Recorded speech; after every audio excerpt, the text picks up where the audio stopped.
Hola a todos, ¿qué tal?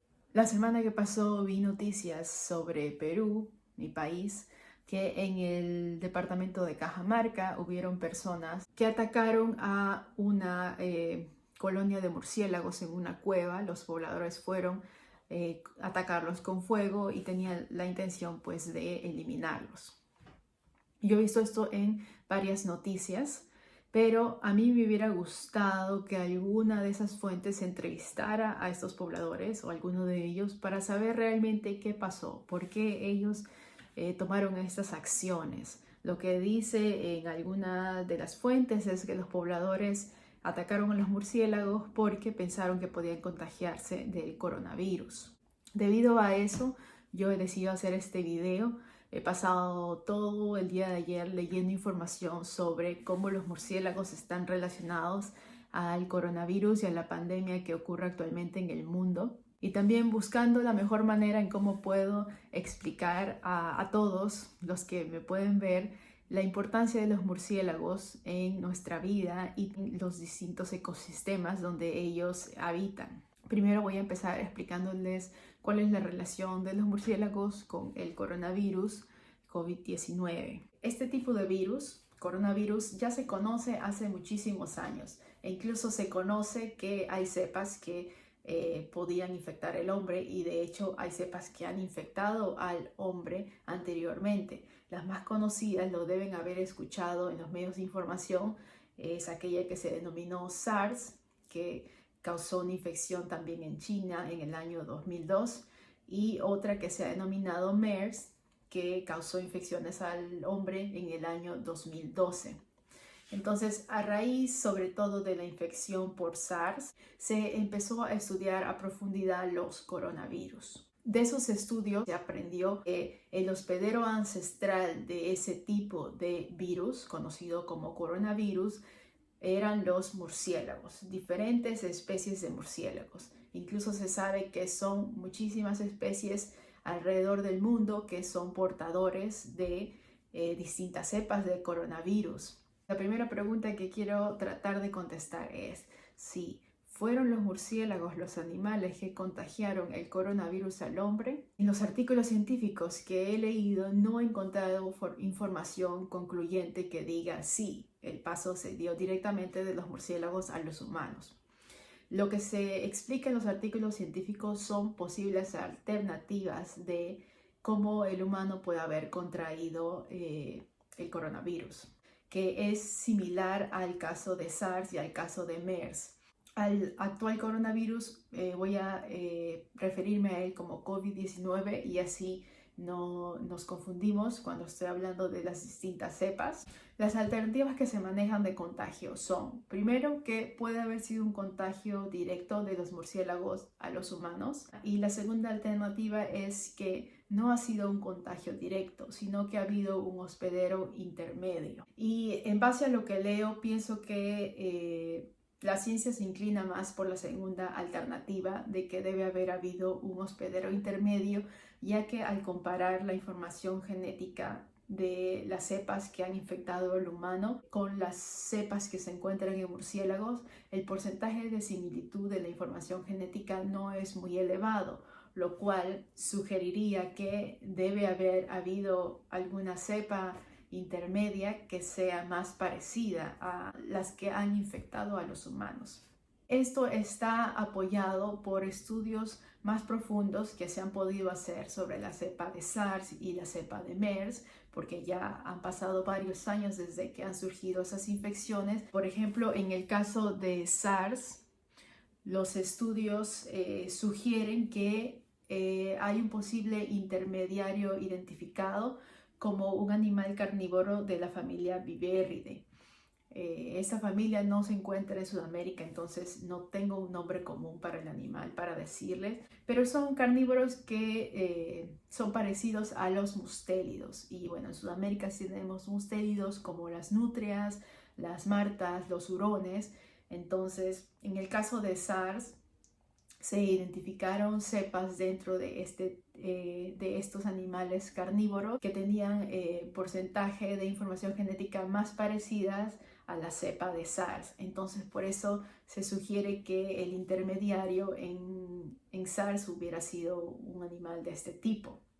En el caso de MERS también hay estudios que dan un poco más de información sobre cuál habría sido el posible intermediario. Y en ese caso se encontró que podrían haber sido camélidos. En el caso de MERS no fue tanto que se haya tenido una cepa de camélidos, sino que hubieron camélidos expuestos a la cepa MERS que mostraron anticuerpos ante esta cepa, lo cual sugeriría que esos animales habrían estado expuestos en algún momento a una cepa muy cercana a MERS. Y en eso se basan los científicos para decir que el posible intermediario en el contagio de MERS ha sido un camélido. Es bastante difícil tener una ruta concluyente sobre cómo se han dado estas infecciones. Por eso estoy tratando de ser muy cuidadosa con las palabras que utilizo al decir se sugiere, al decir posiblemente, al decir tal vez, quizás, porque no encontré un estudio en artículos científicos que tenga una conclusión y que pueda afirmar cuál ha sido la ruta de estos contagios. Ahora sí, les puedo comentar un poco más de lo que se sabe de la ruta del contagio de COVID-19. Los primeros pacientes pertenecen a la ciudad de Wuhan, en China, y más de 20 de estos primeros pacientes mencionaban que habían estado en un mercado específico en Wuhan. Por eso se empezó a investigar, ok, ¿qué hay en ese mercado que nos pueda dar indicios o nos pueda dar cierta información de cómo se dio esta infección de COVID-19? Científicos especializados en conservación de vida silvestre dicen que en mercados como ese de Wuhan, debido a que se venden animales silvestres, muchas veces para tener la oferta de estos productos de la manera más fresca posible, se mantienen a varios animales vivos antes de poder venderlos, poder vender la carne o partes de los animales. Entonces, hay sitios dentro del mercado donde se mantienen hacinados distintos animales, no solo animales silvestres, sino también animales domésticos de consumo común de los humanos. Entonces, en esos espacios puede surgir el problema de que al estar todos los animales muy juntos, entre ellos pueden estar adquiriendo distintos patógenos de otras especies. Cuando distintas especies no han estado naturalmente en contacto, ellas no están adaptadas a esos patógenos. Eso es lo que pasa con el hombre, por ejemplo. Nosotros comemos muchos productos de origen animal, de nuestros animales domesticados. Y esto tiene una historia de consumo de muchísimos años. Entonces, los humanos ya estamos bastante adaptados a los patógenos de esos animales domésticos que consumimos. Pero si empezamos a comer animales silvestres con los cuales no hemos convivido por muchos años, nosotros no estamos adaptados a esos patógenos. Entonces, esos patógenos podrían infectarnos y podrían causarnos enfermedades que pueden ser fatales. Es lo mismo que pasa si en esos mercados están juntando animales silvestres con animales domésticos o animales silvestres que comúnmente no estarían expuestos entre sí, pues ahí ellos se pueden estar infectando con patógenos a los cuales no están acostumbrados. Y en el caso de los virus específicamente, si hay dos cepas distintas de virus o dos tipos de virus distintos, pero que pueden ser afines, que infectan una misma célula, dentro de esa célula puede ocurrir que entre estos distintos virus ellos recombinen su información genética y se produzca una nueva cepa. Olvidé mencionar que en ese mercado de Wuhan se piensa que ha habido muchísimos tipos de fauna silvestre, como murciélagos, porque se consumen en China, pangolines, comida marina, animales domésticos, y dentro de cualquiera de ellos puede haberse producido la nueva cepa o cualquiera de ellos puede haberse infectado con la nueva cepa y luego, al estar esos animales en contacto con los humanos, las personas que los manipulaban o luego las personas que consumieron, se pueden haber infectado con COVID-19. Esa es una posible explicación que dan científicos especializados en conservación de fauna silvestre. Por eso estos científicos y instituciones dedicadas a la conservación de fauna silvestre han pedido que se tiene que prohibir la venta de productos que vienen de fauna silvestre, es decir, que hay que parar el consumo de los humanos de fauna silvestre porque nos estamos arriesgando a estas enfermedades y también pues estamos poniendo en peligro a la fauna misma y estamos disminuyendo las poblaciones de muchos animales silvestres. China ha hecho caso a estos pedidos y en el mes de enero ha prohibido la venta de fauna silvestre, y este mercado donde se cree que ocurrió el contagio y mercados similares hasta ahora permanecen cerrados y está prohibido que funcionen por este tipo de actividades que se están realizando. Sin embargo, se pide que en otros países y que a nivel mundial hayan medidas más estrictas para evitar la comercialización de fauna silvestre o de vida silvestre en general. Quiero que todos puedan entender que no se puede culpar a los murciélagos de esta infección que tenemos ahora los humanos por este COVID-19. No son solo los murciélagos animales que tienen patógenos que pueden contagiarse al hombre. Son distintos grupos de animales, los mismos animales domésticos, mismos animales que nosotros tenemos como mascota, también tienen enfermedades que nosotros podemos adquirir. Entonces no podemos decir que los murciélagos son culpables y que tenemos que eliminarlos para no estar expuesto a estos patógenos. No es así como son las cosas.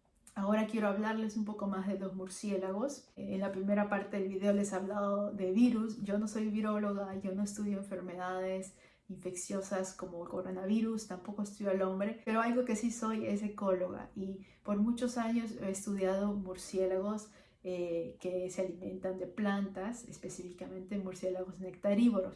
Por eso en esta segunda parte del video les quiero hablar un poco más sobre los murciélagos de manera general y cuál es su importancia para los distintos ecosistemas que habitan y también su importancia en la vida del hombre.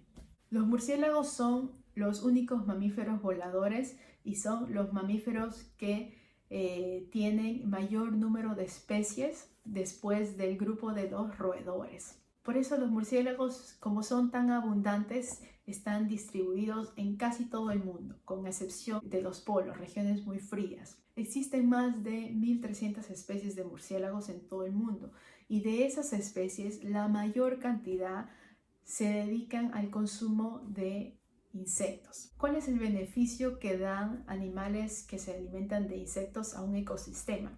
El beneficio es que ellos son controladores de las poblaciones de insectos, porque los insectos son organismos que tienen una reproducción que puede ser explosiva, entonces pueden aumentar muchísimo en números muy rápidamente. Entonces, si no hubieran estos controladores biológicos, como el rol que están haciendo los murciélagos insectívoros, podría estar un lugar llenísimo de insectos. Podemos decir que gracias a ellos, por ejemplo, en lugares donde hay muchos zancudos, muchos mosquitos, no estamos completamente atacados de zancudos porque los murciélagos están constantemente todas las noches en gran número de individuos consumiendo a estos mosquitos. El segundo grupo más abundante dentro de los murciélagos son aquellos que se alimentan de plantas. Son murciélagos herbívoros y dentro de los murciélagos herbívoros están aquellos que se alimentan de frutos, aquellos que se alimentan también de hojas y otros que se alimentan del néctar y polen de las flores. Los murciélagos nectarívoros están ayudando a la reproducción cruzada de muchísimas especies de plantas. Al hacer la polinización cruzada, las plantas pueden producir frutos y dentro de esos frutos se encuentran las semillas que luego darán origen a nuevos individuos. Pero también están los murciélagos frugívoros y ellos son los que se van a encargar de alimentarse de muchos frutos en el bosque y al procesarlos, digerirlos y luego al defecar van a eliminar las semillas. Estas semillas van a regarse por todo el bosque y van a poder germinar y así producir nuevos individuos de plantas. Entonces, en este caso, los murciélagos herbívoros están cumpliendo roles muy importantes para la reproducción de las plantas y para de esa manera poder mantener los bosques. También hay un grupo más pequeño de murciélagos que son carnívoros. Estos murciélagos carnívoros cumplen un rol similar al que cumplen los murciélagos insectívoros, que es de controlar poblaciones, pero en este caso controlan poblaciones de reptiles, de aves, incluso de algunas especies de murciélagos también, de los cuales ellos se alimentan. Y hay otro grupo muy pequeño, porque son solamente 3 especies de las más de 1300 que ya les dije que existen, que son murciélagos que se alimentan de sangre, es decir, son murciélagos hematófagos. ¿Y cuál es el rol de un murciélago hematófago? Pues es similar al del insectívoro y al del carnívoro, porque al tener esta alimentación de sangre están controlando la abundancia de las especies de las cuales ellos se están alimentando. Entonces vemos que los murciélagos cumplen roles muy importantes en los ecosistemas que habitan.